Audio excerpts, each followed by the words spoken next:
Hey everyone, it's Alex, and I am here with my video for the 71st BAFTA Awards nominations. Now, I've been very busy lately, and so I've fallen a bit behind on my videos that I had planned to do. I had planned to try and do my videos about the winners for all the various award ceremonies and the nominations for others in the order that they came out, but I just got so busy over these last few weeks that I just haven't had the time to sit down and actually film them. So I'm going to have to film some of these out of order. I was going to film my Golden Globe winners video first and then my video about the BAFTA nominations second, but because the BAFTAs are literally a week away, I have to film this now before the BAFTAs actually come out. And then after I film this video, over the next week or 2 weeks, however long it takes me, based on how busy I get, I'm going to be filming my videos about the winners for the Golden Globes, the Critics' Choice, the Screen Actors Guild Awards, as well as my videos about the Razzie nominations and, of course, the Oscar nominations, which I always say for last since it's always the last award show in this awards cycle. So what I'm going to do today is I'm going to go through all the nominations for the 71st BAFTA Awards, as well as give my thoughts on what I like, what I don't like, and what I thought got snubbed. Now, the BAFTAs will be taking place on Sunday, February 18th, and since they're a British award show, I believe they'll be broadcast on the BBC in Britain, and then I think in America they'll be broadcast on BBC America. Unfortunately, my TiVo doesn't get BBC America, so I'm not going to be able to watch the show on TV. I might be able to watch it through clips on YouTube. That's probably the best I'll be able to do. Yeah. But the BAFTAs, for those of you that don't know, are basically the British version of the Oscars, and they're considered an important stepping stone in terms of what will win at the Oscars. Sometimes the BAFTAs match the Oscars, sometimes they don't, because given that this is a British ceremony, they do like to honor a lot of British films and British performers that all the other award shows might ignore, either because the film didn't get a lot of exposure in America or didn't even come out in America during that year. We'll talk about some of those films once I get through the nominations. But for the most part, there is a lot of overlap between the BAFTAs and the Oscars in terms of nominations and wins every year, and that's why it's always important to watch them to see what could possibly take home the Oscar after all of this. Oh, and I also forgot to mention that the BAFTA ceremony will be hosted by Joanna Lumley, very, very popular British comedian. But let's not waste any more time. Here are the nominations for the 71st BAFTA Awards. Best Art Direction, Beauty and the Beast. Production design by Sarah Greenwood, set decoration by Katie Spencer. Blade Runner 2049. Production design by Dennis Gassner, set decoration by Alessandra Querzola. Darkest Hour. Production design by Sarah Greenwood, set decoration by Katie Spencer. Dunkirk. Production design by Nathan Crowley, set decoration by Gary Fettis. The Shape of Water. Production design by Paul Austerberry, set decoration by Jeff Melvin and Shane Vio. Best Cinematography. Roger Deakins, Blade Runner 2049. Bruno Del Bonell, Darkest Hour. Hoyt van Hoytema, Dunkirk. Dan Lawson, The Shape of Water. Ben Davis, 3 Billboards Outside Ebbing, Missouri. Best Costume Design. Jacqueline Duran, Beauty and the Beast. Jacqueline Duran, Darkest Hour. Jennifer Johnson, I, Tonya. Mark Bridges, Phantom Thread. Luis Sequeira, The Shape of Water. Best Editing. Jonathan Amos and Paul Machlis, Baby Driver. Joe Walker, Blade Runner 2049. Lee Smith, Dunkirk. Sidney Wolinski, The Shape of Water. John Gregory, 3 Billboards Outside Ebbing, Missouri. Best Makeup and Hair. Donald Mowat and Carrie Warren, Blade Runner 2049. David Malinowski, Ivana Primorak, Lucy Sibic, and Kazuhiro Tsuji, Darkest Hour. Deborah Lamia Deniver and Adrutha Lee, I, Tonya. Daniel Phillips and Lou Shepard, Victoria and Abdul. Naomi Backstad, Robert A. Pandini, and Arian Tweeten. Wonder. Best Score: Benjamin Wallfisch and Hans Zimmer, Blade Runner 2049. Dario Marianelli, Darkest Hour. Hans Zimmer, Dunkirk. Johnny Greenwood, Phantom Thread. Alexander Desplat, The Shape of Water. Best Sound: Tim Cavagen, Mary H. Ellis, Dan Morgan, Jeremy Price, and Julian Slater, Baby Driver. Ron Bartlett, Theo Green, Doug Hemphill, Mark Mangini, and Mac Ruth, Blade Runner 2049. Alex Gibson, Richard King, Greg Landecker, Gary A. Rizzo, and Mark Weingarten, Dunkirk. Christian Cook, Nelson Ferreira, Glenn Gautier, Nathan Robitaille, and Brad Zorn, The Shape of Water.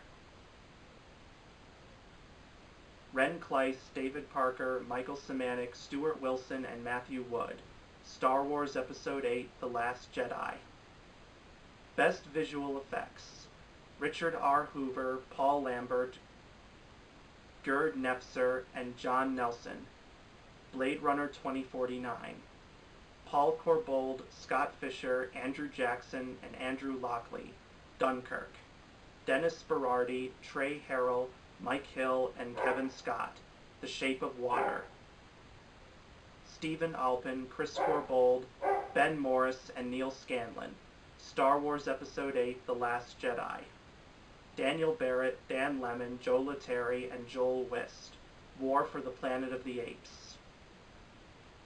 Best Animated Short Film: Have Heart, Will Anderson. Mamoon, Ben Steer. Poles Apart, Paloma Baeza and Ser N. Lowe.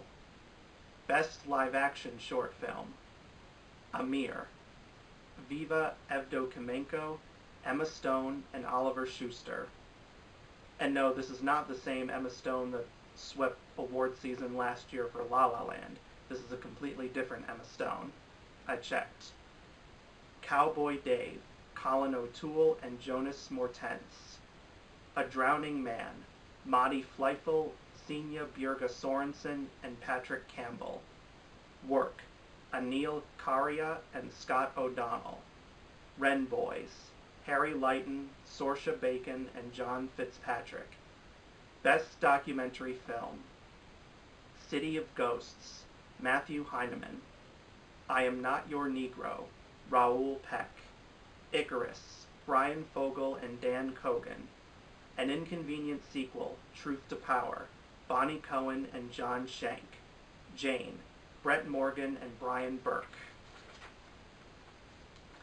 Best Foreign Language Film: Elle from France, directed by Paul Verhoeven.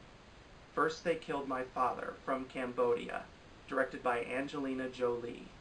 The Handmaiden from South Korea, directed by Park Chan-wook.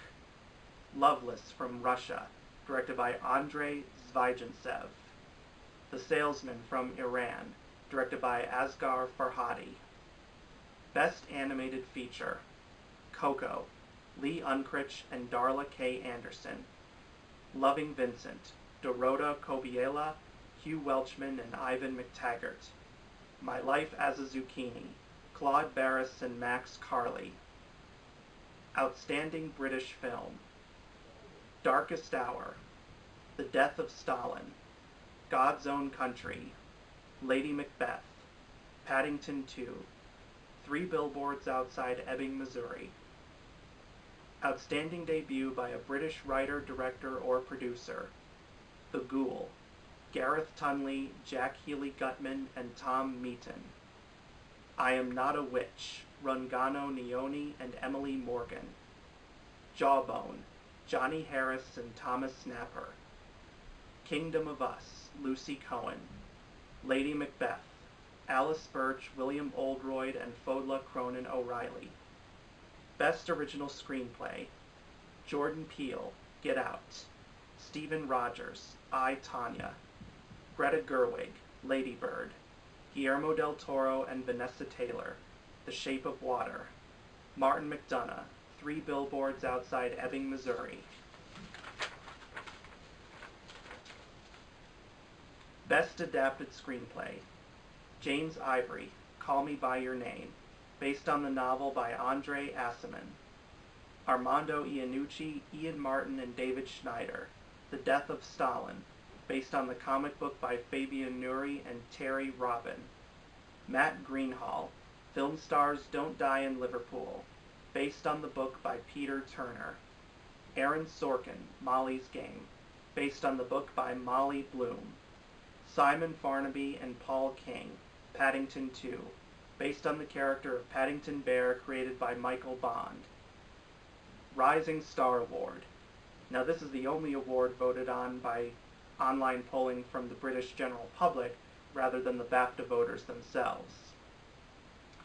Timothy Chalamet, Daniel Kaluuya, Josh O'Connor, Florence Pugh, Tessa Thompson. Best Supporting Actor. Willem Dafoe, The Florida Project. Hugh Grant, Paddington 2. Woody Harrelson, 3 Billboards Outside Ebbing, Missouri. Christopher Plummer, All the Money in the World. Sam Rockwell, 3 Billboards Outside Ebbing, Missouri. Best Supporting Actress. Allison Janney, I, Tonya. Leslie Manville, Phantom Thread. Laurie Metcalf, Lady Bird. Octavia Spencer, The Shape of Water. Kristen Scott Thomas, Darkest Hour. Best Actor. Jamie Bell, Film Stars Don't Die in Liverpool. Timothy Chalamet, Call Me By Your Name. Daniel Day-Lewis, Phantom Thread. Daniel Kaluuya, Get Out. Gary Oldman, Darkest Hour. Best Actress. Annette Bening, Film Stars Don't Die in Liverpool. Sally Hawkins, The Shape of Water. Frances McDormand, 3 Billboards Outside Ebbing, Missouri. Margot Robbie, I, Tonya. Saoirse Ronan, Lady Bird. Best Director. Denis Villeneuve, Blade Runner 2049. Luca Guadagnino, Call Me By Your Name. Christopher Nolan, Dunkirk. Guillermo del Toro, The Shape of Water. Martin McDonagh, 3 Billboards Outside Ebbing, Missouri. And finally, Best Picture. Call Me By Your Name. Emily Georges, Luca Guadagnino, Marco Morabito, and Peter Spears, producers. Darkest Hour. Tim Bevan, Lisa Bruce, Eric Fellner, Anthony McCartan, and Douglas Urbanski, producers. Dunkirk. Christopher Nolan and Emma Thomas, producers. The Shape of Water. Guillermo del Toro and J. Miles Dale, producers. 3 Billboards Outside Ebbing, Missouri. Graham Broadbent, Peter Zernin, and Martin McDonagh, producers. And those are the nominations for the BAFTA Awards. So, what do I think? For Best Art Direction, just want to start off by saying I did not make a mistake by saying Sarah Greenwood and Katie Spencer's names twice, because they are indeed double nominated for both Beauty and the Beast and Darkest Hour. And honestly, I can't find any faults with any of these nominees. Beauty and the Beast had an absolutely gorgeous set, and a lot of it was actually real. You know, it's easy to look at that film and think a lot of it's probably CGI, but if you go look at the behind-the-scenes videos, well, they did use green screen for some shots, you know, which they would probably have needed to do anyway. Quite a lot of the sets that they did have were indeed real sets, and it looked absolutely beautiful. Blade Runner 29, very fantastic futuristic set, really loved it, and this is coming from someone who isn't really a huge Blade Runner fan. I really love Blade Runner 2049 a lot, but I wasn't the biggest fan of the first film, and I don't worship the franchise like it's a holy relic like a lot of people do, but the sets looked absolutely incredible, I will not deny that. Darkest Hour, really fantastic set, really brought back the look of 1940 Britain. Dunkirk, not necessarily the type of film you'd expect to see nominated here, considering it takes place almost entirely outdoors, but of course you had to turn a real-life beach into what it would have looked like in 1940 with the Dunkirk evacuation, and it looked very authentic, and it looked like as if we were going back in time to the real event and watching it really happen as like a documentary and not as a feature film. So kudos there. And then The Shape of Water, my personal favorite set of the year. Just an absolutely beautiful recreation of the 1960s, everything from the government laboratory that Eliza and Zelda work in, to Eliza's apartment, to just Washington, D.C. in general in the 1960s. Just absolutely fantastic, flawless recreation of it. Best cinematography, pretty solid list. Blade Runner 2049, really loved the cinematography there. I know a lot of people want to see it win. Personally, I want Dunkirk to win, not only here but at the Oscars, because the imagery of Dunkirk is just absolutely breathtaking. The color palette I really loved in that movie, and the aerial sequences with the angles and the way the camera would literally spin with the planes, just mind-blowing. Shape of Water, beautiful use of color, and very good at capturing the emotion on all the actors' faces, because cinematography isn't just about the color of the images that you see on screen, it's also about how the camera captures the actors and what they do, and how they do it in The Shape of Water. It just brings a lot of emotion to your heart. And then Three Billboards Outside Ebbing, Missouri, again, the same thing with The Shape of Water, very good at capturing the emotions in the actors' faces. Darkest Hour, while it had some really good cinematography, I wouldn't say it was the best choice to be nominated here. I'd personally have nominated something like The Lost City of Z, which had stunning cinematography, especially when they had to go in the Amazon rainforest.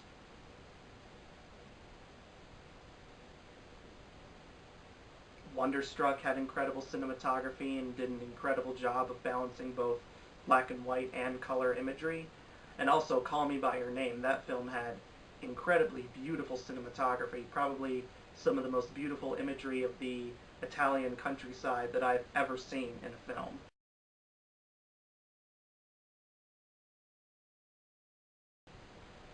For Best Costume Design, Beauty and the Beast, absolutely without question deserves to be in here. Gorgeous costumes, very good recreation of all the iconic costumes from the animated film. Darkest Hour, excellent choice to be in here. I, Tonya, pretty good. I personally wouldn't have put it in here. Phantom Thread, absolutely. I mean, that is like an endless parade of costumes, because it's literally about a fashion designer and a dressmaker, so it would make sense for it to be nominated here, but it's very well deserving, and I hope it wins. And The Shape of Water, fantastic costumes, really great at capturing the fashion of the 1960s. Although in the place of I, Tonya, I probably would have liked to have seen a film like Lady Macbeth. It's a very British film, and it has some fantastic costumes. Victoria and Abdul, that had some absolutely fantastic costumes. Films that show the life of a monarch are almost always nominated, and it did get nominated at the Oscars, but surprisingly it didn't get nominated here, and it's surprising due to the fact that it's a very British film about mostly British people. It would have been also nice to see The Beguiled in here, since that's set during the Civil War, and of course there's a lot of period costumes there. I'm not saying every costume nominee for Best Costume Design has to be a period film, and while I can kind of understand why I, Tonya's in here, and because it's recreating costumes worn by Tonya Harding in the late 1980s and early 1990s, they just didn't pop out to me the same way that some of those other films that I just mentioned did. For Best Editing, Baby Driver, absolutely. The editing in that movie is phenomenal, especially with the car chase sequences. Action films with bad editing are often way too common nowadays, and so it's a breath of fresh air when the editing is actually great, because action films in general are not always very good, but thankfully Baby Driver is. Blade Runner 2049, excellent editing, especially for a film that's 163 minutes long, and if a film's that long, it better have some great editing, or else I'm just going to fall asleep. Dunkirk, brilliant editing. A war film needs to have brilliant editing to work, and Dunkirk is right up there with some of the best edited war films of all time, like Saving Private Ryan, All Quiet on the Western Front, Apocalypse Now. I mean, it's one of the best war films ever made, in my opinion. Second best World War II film I've ever seen, only behind Saving Private Ryan.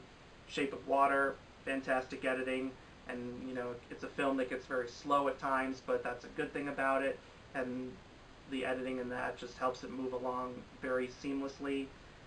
Three Billboards Outside Ebbing, Missouri, also very strong editing. I can't really find any fault with this category. In terms of films that got snubbed, I guess these are films that I knew probably had no shot of being nominated here anyway, and that would be The Lost City of Z and Detroit, because those films are about true life events, and they're both 2 to 2.5 hours long, and if they had bad editing, it would have just been a giant mess. But they kept things moving along. They never left me bored for a single second.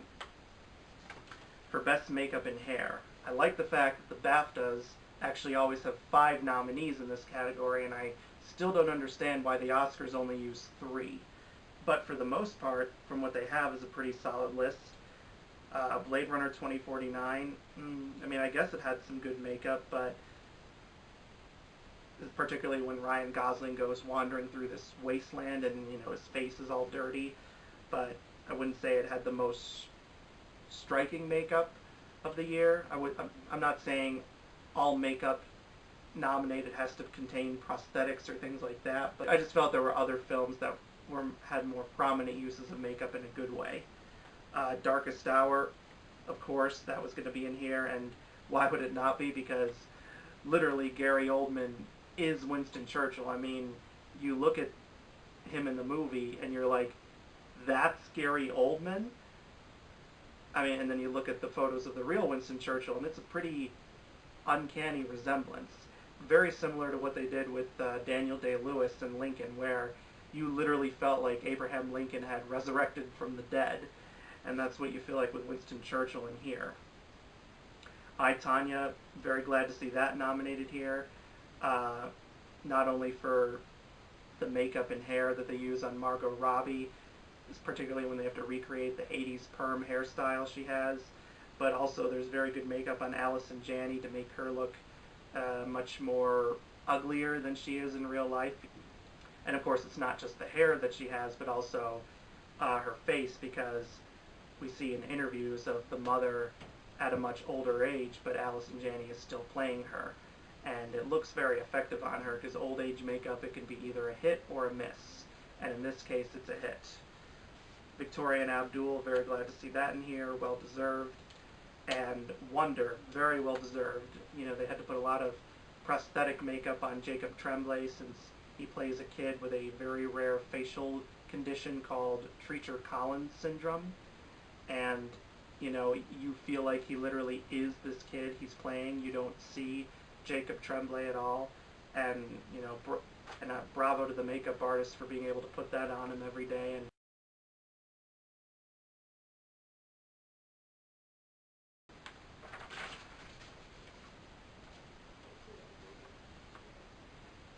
And for Best Score, very solid lineup here for the most part.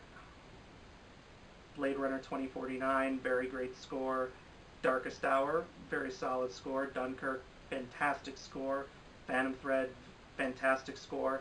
Done by a rock star, no less. This is done by Johnny Greenwood, who's the lead guitarist for one of my favorite bands of all time, Radiohead, and he's done a lot of work with Paul Thomas Anderson in the past. I think he's done music for, I don't know if all of his films, but at least his last couple of films. And then Alexander Desplat, one of my favorite composers of all time. He's my second favorite, actually, right only behind John Williams. And The Shape of Water, to me, is the best score of 2017. And they all represent a wide variety of different styles. Blade Runner 2049, Darkest Hour, and Dunkirk are kind of more fast-paced and do like the loud, dramatic scores, and I love those kinds of scores. But then I also like the more quiet and haunting and ballad type of scores, with quiet orchestral sounds or, haunting piano. That's what the last two scores are. Phantom Thread is mainly a slow, haunting piano score, and I love those kinds of scores. You know, I'm a sucker for haunting piano melodies. In Shape of Water, you know, Alexander Desplat knows how to take, you know, very, very ballad-like sounds with classical instruments and just create these feelings of strong emotion as you watch the film. And quite a lot of his film scores do that, like The Curious Case of Benjamin Button or The Tree of Life.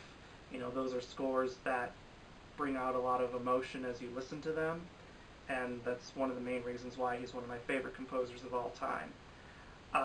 Some scores that are not in here, which I wish could have been, are Wonderstruck by Carter Burwell. That score was absolutely phenomenal, especially in the black and white sequences when this film is told like it's a silent film and there's literally no dialogue at all.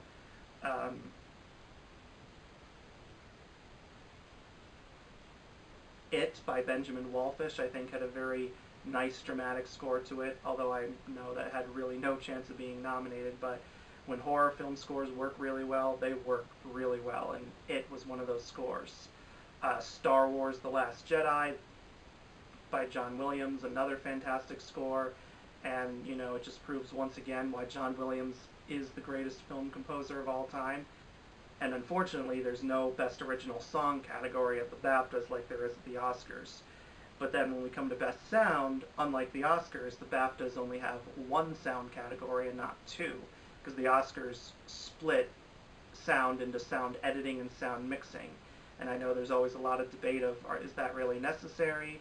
I guess it is, because obviously sound designers know the difference between sound editing and mixing. And the Oscars did used to have just one sound category, but for the last few decades they've had two. But the BAFTAs still only have one, and I honestly have no problems with this category at all. I can't even think of a film that I feel was egregiously snubbed here. Baby Driver, you know, all these films very deserving of their honor. Best Visual Effects, another very solid lineup. Films like Blade Runner 2049, Star Wars The Last Jedi, War for the Planet of the Apes, we all knew that those were going to be nominated no matter what. Some people might be surprised to see Dunkirk in here since that's mostly practical effects and not CGI, but I guess the BAFTA voters like that for that reason. I'm very glad to see The Shape of Water in here. You know, that's not necessarily the same type of visual effects as the other films, but I'm glad to see it recognized here because I know it was like a combination of makeup and CGI that they used for Doug Jones as the creature. If there was one film I felt should have been nominated here, that would be Valerian and the City of a Thousand Planets. Now, I know that film has gotten very mixed reviews, and as a whole, I thought that film was mediocre, but nobody can deny that the visuals in that film were stunning. I mean, if there was anything the money was well spent on for that film, it was the visuals, and believe me, the visuals were indeed grand to look at. It's a shame the film itself wasn't better, but the visuals themselves were just stunning. And I know that film, of course, was a passion project for Luc Besson because he'd been a fan of the Valerian comics since he was a kid, and it's clear that how much that shows through the visuals. Just wish he made a better film overall, though.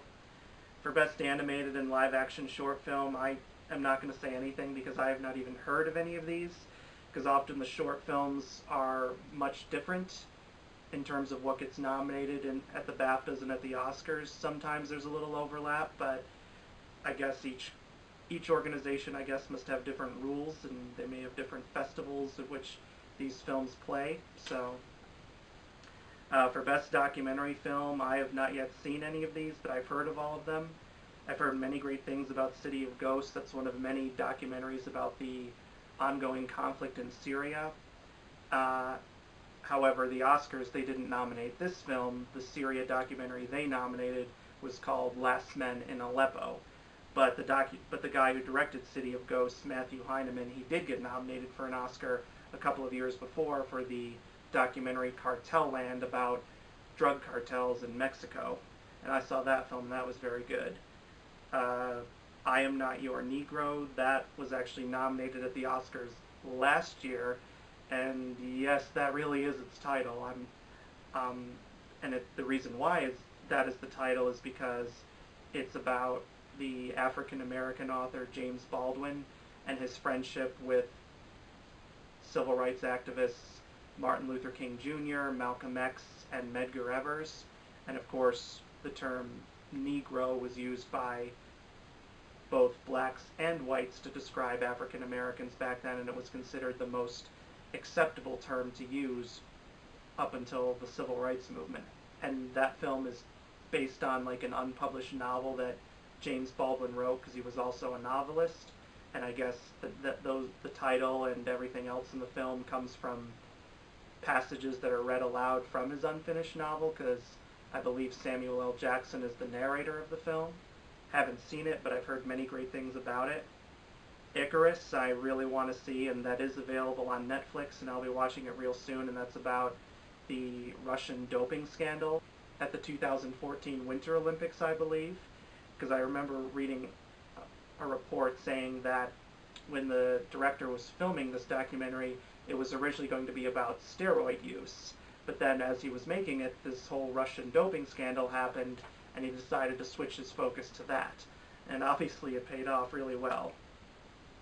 An inconvenient sequel, Truth to Power, that's of course the sequel to Al Gore's documentary An Inconvenient Truth.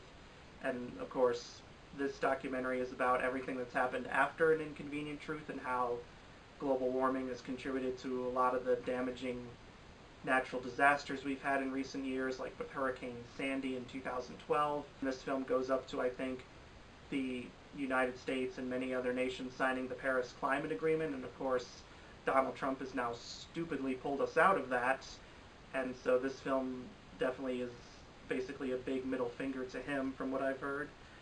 And then Jane, which shockingly did not get nominated at the Oscars like many people thought it would. That of course is the documentary about Jane Goodall. Now, since I haven't seen any of these documentaries, I can't say anything about them. Although I am surprised Faces Places was not nominated here, because that's been nominated everywhere and it's considered the frontrunner to win at the Oscars, but perhaps it did not get a UK release date in time for the BAFTAs. Because quite often when it comes to documentaries or foreign films, they get released much later in the UK than they do in the US, and so they often have to wait for the next year's ceremony to be honored. And that moves into Best Foreign Language Film, where 3 of the nominees were actually released in the United States last year, or submitted to the Oscars last year for consideration for Best Foreign Language Film. And that is they are Elle, The Handmaiden, and The Salesman. Elle was widely believed to have a chance of being nominated and maybe win, but at the Oscars last year it was shockingly left off of the semi-finalist lists. And so therefore it couldn't be nominated for Best Foreign Language Film, but however, Isabelle Huppert did get a Best Actress nomination. And the director, Paul Verhoeven, is, a very famous director. He's directed many English language films like RoboCop, Total Recall, Basic Instinct, and then he derailed his career pretty badly when he directed Showgirls. So this is kind of a nice comeback for him. First They Killed My Father, that did not make the semi-finalist list at the Oscars for this year. It was submitted and many people thought it might be nominated and even win, but it didn't make the semi-finalist list of 9 contenders to become part of the potential 5 nominees. And this is of course Angelina Jolie's film that she directed about this woman, I forget her name, but she's a human rights activist, and this woman grew up during the Khmer Rouge in the 1970s. And then The Salesman, of course, won the Oscar last year for Best Foreign Language Film, and it was very notable for the fact that, since it's from Iran, that country was on Donald Trump's list of countries that were banned from sending people to the United States for immigration. And the director, Asghar Farhadi, he decided not to attend the Oscar ceremony in protest of what Donald Trump did. And there's been a lot of debate of whether or not that was the main reason why The Salesman ended up winning, because most Oscar voters are liberal and many thought they probably just wanted to give Donald Trump the middle finger. Maybe for some that was the case, but The Salesman did have great critical reviews, so perhaps some also voted it just because they liked it. the only way I'd know for sure is I'd have to actually talk to individual Oscar voters. But the Academy obviously liked Asghar Farhadi enough to give him a win a second time because he had won the first time in 2011 for a film called A Separation. And then The Handmaiden, that was, I forget if that was the official 2016 entry for South Korea. It might have been, but it's gotten a lot of attention because of its director Park Chan-wook, who directed the original Old Boy. He also directed Stoker, which was an English language film with Nicole Kidman and Mia Wasikowska. I've heard a lot of great things about The Handmaiden, but I didn't get a chance to see it. And then Loveless is the only film on here that actually is also nominated at the Oscars, and that's a Russian film, and its director, Andrei Zvygintsev, if I pronounced that correctly, he's anti-Vladimir Putin because, you know, these days everyone's very apprehensive of Russia because of Vladimir Putin being its leader, but this director does not like Putin at all, and in fact, Putin doesn't like him either, because Zvygintsev's last film, Leviathan, pissed off the Russian government so much with what they said was an unflattering depiction of them that they refused to finance Loveless, and he had to rely on foreign donors to make the film, even though it's set in Russia with Russian actors. I hear the film is just absolutely devastating and heartbreaking because it's about a young boy who runs away from home because his divorced parents are constantly fighting and he can't take it anymore. And many critics have praised the film for being both a condemnation of divorced parents' selfish behavior as well as a condemnation of corrupt Russia under Vladimir Putin. And I really want to see this film just based on what these critics have said, and hopefully I will soon.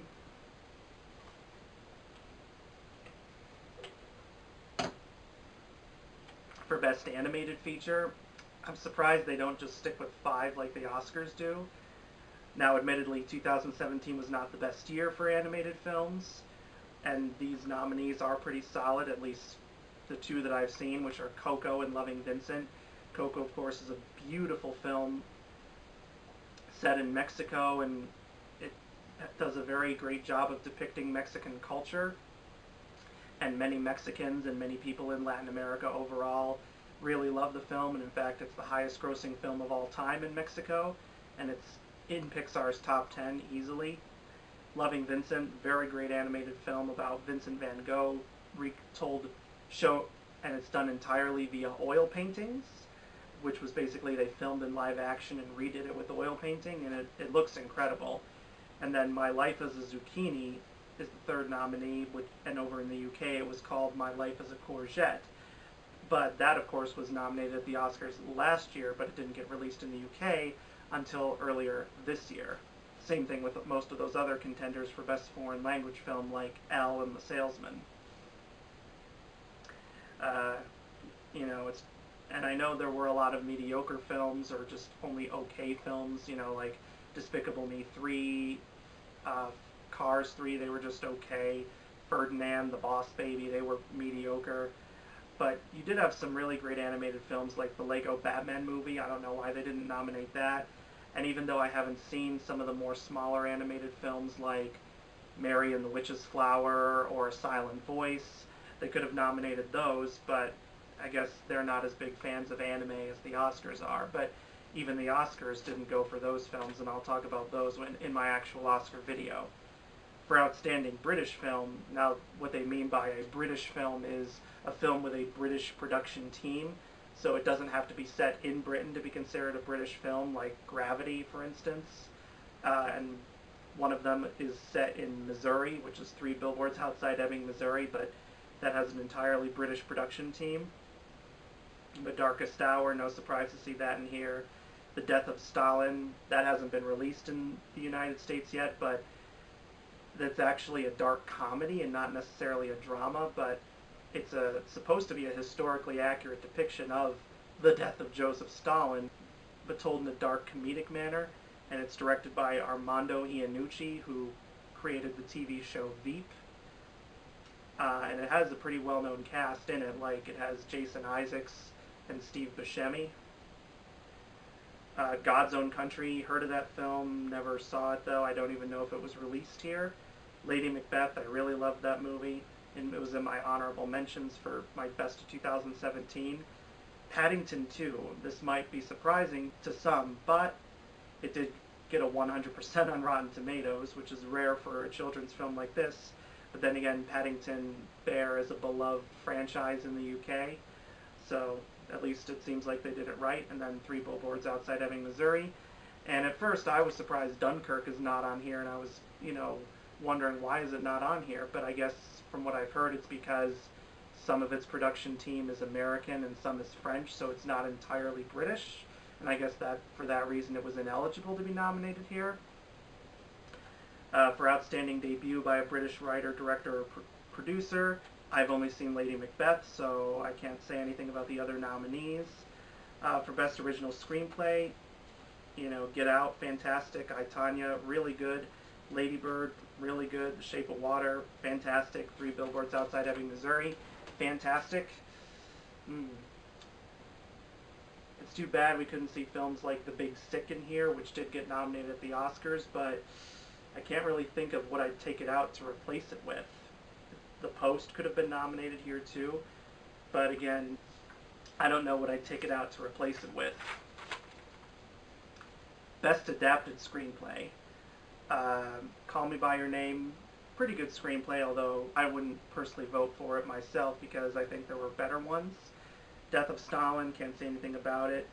Film Stars Don't Die in Liverpool, that did get a limited release in the US to be eligible for the Oscars, but it didn't get nominated for anything there. Haven't seen it, but I've heard it's really good. Molly's Game, fantastic screenplay, and Paddington 2. I hear it's really good, but I haven't seen it. It came out in the US in January, but I wasn't going to bother seeing it anyway because I've never grown up with Paddington Bear. They're missing some big ones. They're missing Mudbound, but I don't know if Mudbound's been released in the UK in time because it was released on Netflix in the US. I don't know if they plan to do that for the UK as well, so perhaps that's the reason why. Wonder, I wish that could have been nominated, and that really hasn't been getting a lot of nominations, and it deserved to for its screenplay because it's one of those rare children's films that has an actual great screenplay.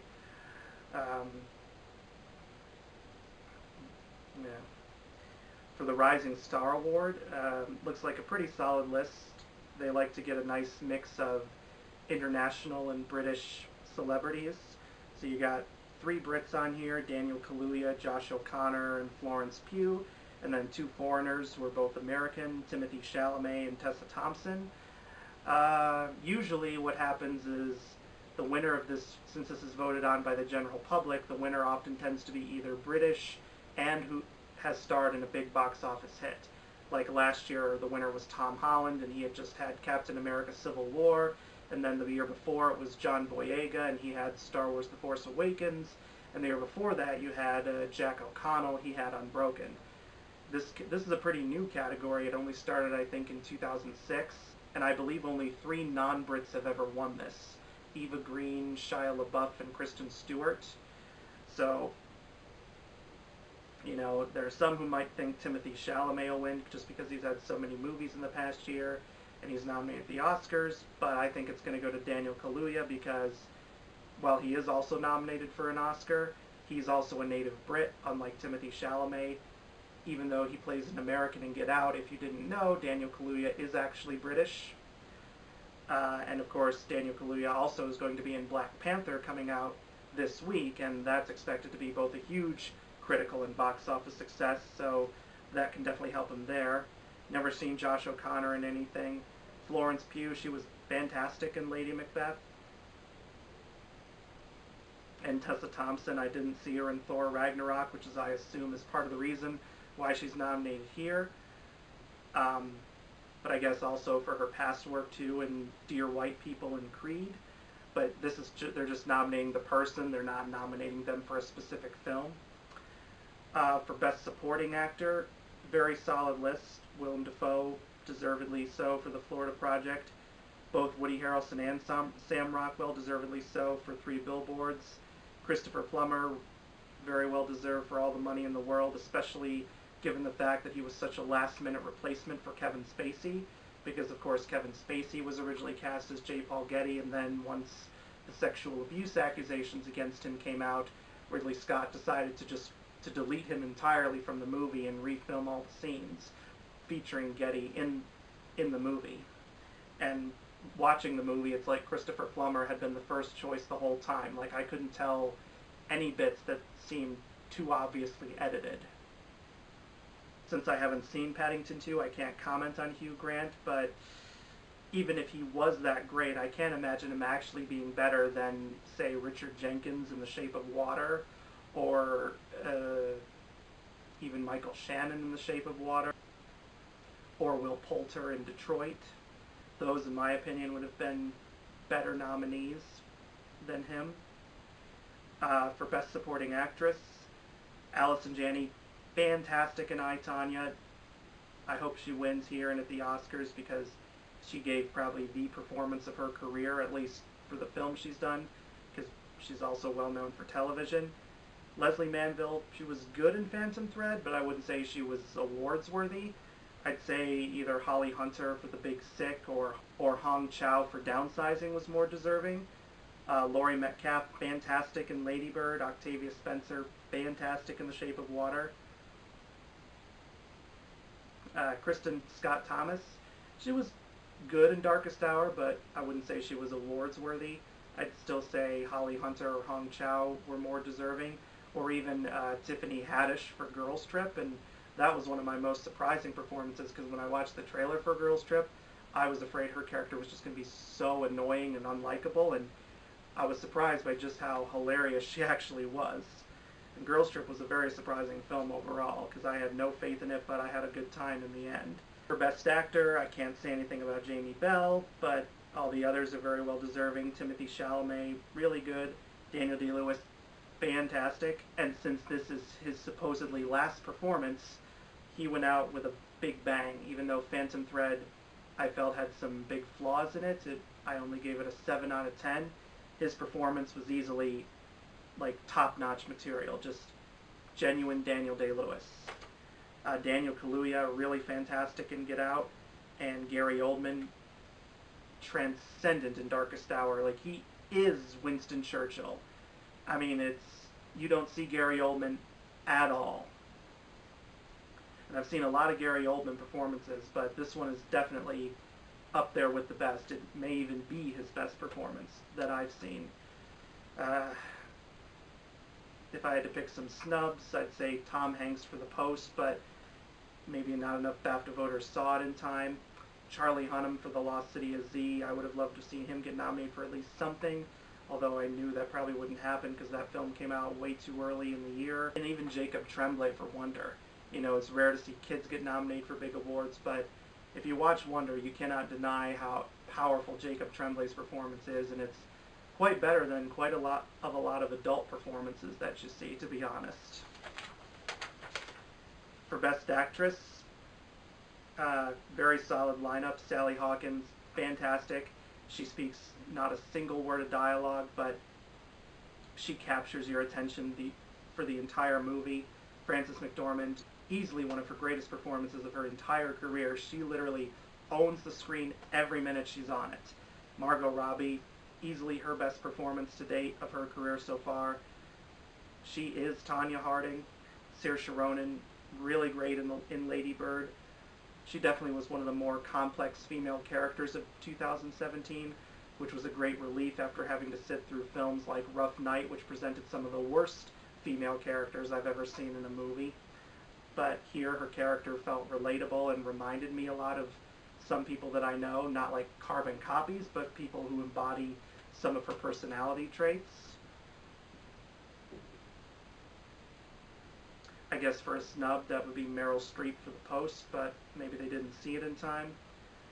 For Best Director, Denis Villeneuve did some really great direction in Blade Runner 2049, and so did Luca Guadagnino for Call Me By Your Name, but I wouldn't say they were as worthy of a nomination as, say, Jordan Peele for Get Out, or Greta Gerwig for Lady Bird, or James Gray for The Lost City of Z, or Dee Rees for Mudbound, or Catherine Bigelow for Detroit.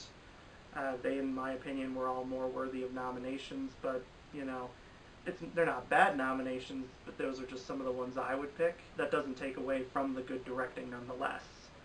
But Dunkirk, The Shape of Water, Three Billboards Outside Ebbing, Missouri, very well deserving of their nominations, and I have no complaints with that whatsoever.